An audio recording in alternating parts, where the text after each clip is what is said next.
mianatra eo tongotrao.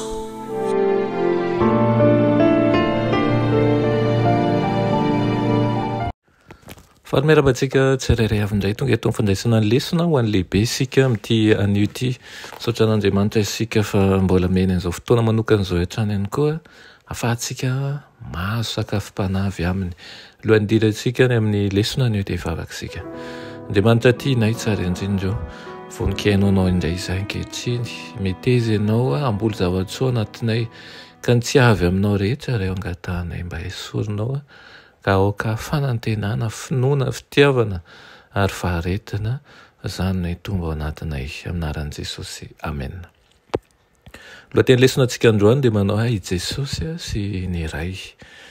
Noharian'Andriamanitra telo izay iray mba hanana fifandraisana manokana aminy manko isika. Noho ny fisian'ny fahotana nefa dia nikorotana tanteraka izany fifandraisana izany. Hitantsika amin'ny tantarany seho tao amin'ny Sahedena ny vokatra mivantana amin'izany fikorontanana izany. Ny fikatran'Andriamanitra telo izay iray dia nanolotra fanasitranana ho an'ny taranak'olombelona rehetra noho ny amin'ny antsana nateraky ny fahotana na dia tsy ny olona rehetra aza no handray ny fanomezana tolony. Tonga olona ny persona anankiray ao amin'Andriamanitra telo izay iray mba hatanteraka ny famerenana amin'ny laoniny izany fifandraisana izany. Noho izany dia tonga nofo ny teny nanonona tamintsika ary naneho ny voninahitran'Andriamanitra. Vokatr'izany ihany koa dia nandray ny fahatanterahana sy ny fahasoavany ny taranak'olombelona. Ny izary izany no nahatongavan'i Jesosy nitory ny voninahitran'Andriamanitra mba hiverina amin'ny laoniny ny fifandraisana izay notapahan'ny fahotana.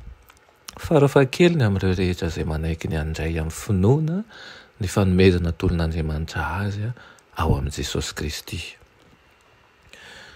Ao amin'i Kristy no misy fiainana arak'izay ny andohany izay tsy nonjamina, tsy niraisina avy tamin'ny hafa amin'ny mahazanak'Andriamanitra tonga nofan'i Kristy izay nanafoana ny tenany ka tsy nampiatra ny fahefany rehetra dia nresaka momba ny fiainany teto an-tany tahaka ny anankiray amin'ny olombelona izy ary nanondry ny fiainany ho fanomezana avy amin'Andriamanitra. Ny maha-Andriamanitra ny Kristy no antoky ny fiainana mandrakizay ho antsika mpino. Tsy nalalan'Andriamanitra manko ny isika noho izany no nanerahany zanan'lahy tokana mba hahalala azy. Toy izao izy ny tiavan'Andriamanitra n'izao tontolo izao nomeny ny zanan'lahy tokana mba tsy ho very izaho, mba tsy ho very ianao mba hanana ny fiainana mandrakizay. Amen.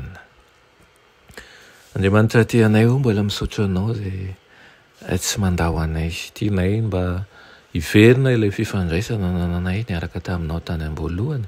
Ampianaro izahay hiresaka aminao, ampianaro izahay fandihitra fandahatra sy fandinika aminao. Aroka ny fanahinao masina ane andisika anay mandrakariva mba hahafahanay manana fifandraisana ety dia ety aminao. Aminaran'i Jesosy. Amen.